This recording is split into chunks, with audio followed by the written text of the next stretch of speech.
હવે આજના લેક્ચરમાં આપણે જે જૂના લેક્ચરમાં ચાલી ગયું છે તે જોઈ લઈએ. તો વિદ્યુત ભારનો સરવાળો, વિદ્યુત ભારનો સરવાળો તેમાં શું કરવાનું હતું? કુલ વિદ્યુત ભાર શોધવાનું કે તો Q is equal to Q1 plus Q2 plus Q3 તેવી રીતે Qn એન વિદ્યુત ભારનો સરવાળો કરવાનો હોય છે. એમાં ધન વિદ્યુત ભારો પણ હોય, ઋણ વિદ્યુત ભાર હોય. તો +1 +2 +3 અને માઇનસ કોઈ વિદ્યુત ભાર માઇનસ હોય તો -4 કરી દઈએ. તો +-4 અને 3 ને 1 4 તો બધા કેટલા? +2 વિદ્યુત ભાર. તો આ વિદ્યુત ભારનો સરવાળો આગળનો ટોપિક. હવે આજનો ટોપિક છે 1.4.2 વિદ્યુત ભારનું સંરક્ષણ. સંરક્ષણ એટલે અહીંયા થાય છે અચળ. મતલબ શું થાય છે? અચળ. અચળ એટલે ના વધે કે ના ઘટે, જેટલું હોય એટલું જ રહે છે. હવે વિદ્યુત ભારનું સંરક્ષણમાં શું હોય છે? જેમ આગળનો ટોપિક હતો તો વિદ્યુત ભારનું સરવાળો, તો સરવાળો કરતા હતા. હવે વિદ્યુત ભારનું સંરક્ષણ એટલે વિદ્યુત ભાર જેટલો હોય તેટલું જ રહે છે, ના વધે છે ના ઘટે છે. તો એક એક્ઝામ્પલ લઈએ છીએ આપણે. એક્ઝામ્પલમાં શું છે? એક અલગ કરેલું તંત્ર છે. અલગ કરેલું તંત્ર જેમાં A અને B પદાર્થો છે. A અને B પદાર્થો. અલગ કરેલું તંત્રમાં શું હોય છે? અલગ કરેલા તંત્રનો મતલબ એવો થાય છે કે અલગ કરેલા તંત્રનો મતલબ એવો થાય છે કે અહીંયાથી કોઈ અંદર પ્રવેશી ના શકે, આપલે ના કરી શકે. પર્યાવરણ સાથે ટૂંકમાં શું? પર્યાવરણ સાથે આપલે ના કરી શકે. પર્યાવરણ સાથે આપલે ના કરી શકે, ના કરી શકે. તેને શું કહેવાય છે? અલગ કરેલું તંત્ર. હવે અહીંયા આપણે એ પદાર્થ લઈએ A અને અહીંયા લઈએ આપણે B પદાર્થ. આમ અહીંયા ધન વિદ્યુત ભારો છે અને અહીંયા ઋણ વિદ્યુત ભારો છે. પછી B ના અંદર સેમ ધન વિદ્યુત ભારો અને ઋણ વિદ્યુત ભારો છે. આ થઈ ગયું A પદાર્થ અને B પદાર્થ વચ્ચે. જેમ આગળના ટોપિકો આપણે જોયા, જેમાં ઘસાઈએ છીએ એક સળિયાને અને રેશમના ટુકડા સાથે ઘસાઈએ છીએ, એક ધન વિદ્યુત ભાર અને ઋણ વિદ્યુત ભાર બને છે. ત્યાં અહીંયા પણ એવું થાય છે. તો અહીંયા શું થાય છે? આંતરક્રિયા. આ આંતરક્રિયા બંને વચ્ચે ઘસામણ થાય છે. તો અહીંયા આંતરક્રિયા થાય છે. આંતરક્રિયા. તો શું થાય છે? અહીંયા કુલ કેટલા વિદ્યુત ભારો છે? ધન વિદ્યુત ભારો 1 2 3 4 અને ઋણ વિદ્યુત ભારો કેટલા છે? ધન વિદ્યુત ભારો 4 અને ઋણ વિદ્યુત ભારો પણ 4 છે. તો અમે ઘસામણ થાય છે તો વિદ્યુત ભારની આપલે થતી હશે. શું થતી હશે? આપલે. ધન વિદ્યુત ભારો અહીંયા જતા હશે અને ઋણ વિદ્યુત ભારો અહીંયા A ઉપર જતા હશે. A વાળા B પર, B વાળા A ઉપર. તો અહીંયા A ઉપર કેટલા વિદ્યુત ભારો થઈ ગયા છે? થાય છે અને B ઉપર કેટલા વિદ્યુત ભારો થાય છે? તો કોઈ પ્રક્રિયા આંતરક્રિયા દરમિયાન અહીંયા ધન ઉપર A પદાર્થ ઉપર 2 ધન વિદ્યુત ભારો હતા અને બીજા અહીંયાથી કેટલા વિદ્યુત ભારો છે? અહીંયા ઋણ વિદ્યુત ભારો A ઉપર 2 હતા, 2 ઋણ વિદ્યુત ભારો હતા અને ત્રીજો અહીંયા વધારે અહીંયાથી અહીંયા આવી જાય છે. તો અહીંયા B ઉપર કેટલા વિદ્યુત ભારો વધ્યા? 2 ધન વિદ્યુત ભારો અને 1 ઋણ વિદ્યુત ભાર. ખબર પડી? A ઉપર 2 હતા ધન વિદ્યુત ભારો, 2 ઋણ હતા અને 1 B ઉપરથી અહીંયા આવે એટલે ઇલેક્ટ્રોન B એ ગુમાવ્યો અને A ઇલેક્ટ્રોન મેળવ્યો. આ થઈ ગઈ. હવે અહીંયા B પાસે 2 ધન વિદ્યુત ભારો અને 2 ઋણ વિદ્યુત ભારો હતા, પણ કેટલા થઈ ગયા? 1 થઈ ગયા. તો અહીંયા વિદ્યુત ભારનું સંરક્ષણ એટલે અચળ રહે છે. મતલબ કે અહીંયા કુલ કેટલા વિદ્યુત ભારો છે? 4 ધન વિદ્યુત ભારો અને 4 ઋણ વિદ્યુત ભારો. તો આખા A અને B પાસે કેટલા હતા?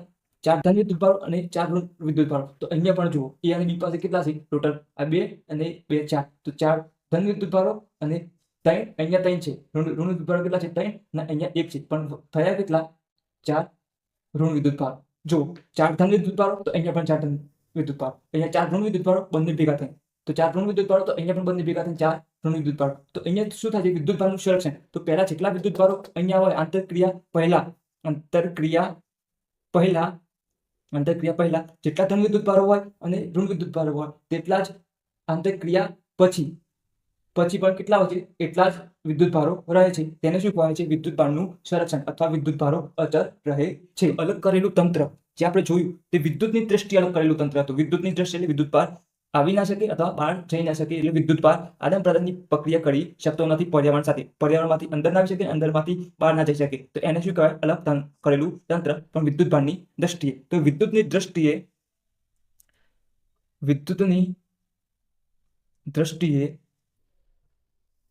દ્રષ્ટિએ અલગ કરેલું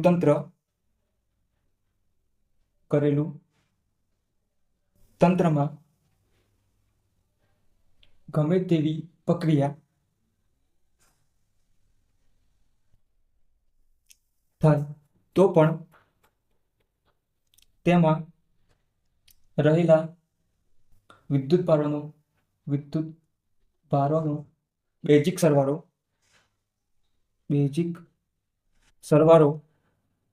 અચળ રહે છે. તો અહીંયા સંરક્ષણ એટલે શું થઈ ગયું? અચળ રહે છે. હવે અહીંયા શું થયું? વિદ્યુત ભાર એ ઉપર જેટલો હતો એટલો બી ઉપર હતો, સેમ ટુ સેમ, અને કુલ વિદ્યુત ભાર જેટલો હતો એટલો પર પ્રક્રિયા આંતરક્રિયા પછી પણ એટલું જોવા મળે છે. એટલે અહીંયા કોઈ વિદ્યુત ભાર ઉત્પન્ન થયો નહીં. ઉત્પન્ન થયો જેટલા હતા એટલા જ મળે. અહીંયા 4 ધન વિદ્યુત ભારો હતા, તો અહીંયા એ ના અંદર કુલ 4 ધન વિદ્યુત ભારો હતા, ધન, અને બી પાસે ટોટલ એ અને બી પાસે થઈને કેટલા હતા? 4 ધન વિદ્યુત ભારો અને 4 ઋણ વિદ્યુત ભારો. પ્રક્રિયા પછી પણ કેટલા વધ્યા? એ અને બી ટોટલ પછી તો 4 ધન વિદ્યુત ભારો અને 4 ઋણ વિદ્યુત ભારો.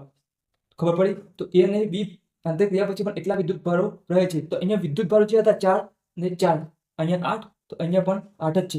ના કોઈ વધ્યો, એટલે 9 ને એવું થયું નહીં, કાં તો 8 માંથી 7 પણ એવું થયું નહીં. એટલે વિદ્યુત ભાર ના વધ્યા ના ઘટ્યા. તો અહીંયા શું થાય? વિદ્યુત ભાર ઉત્પન્ન થતા નથી કે નાશ પણ થતા નથી.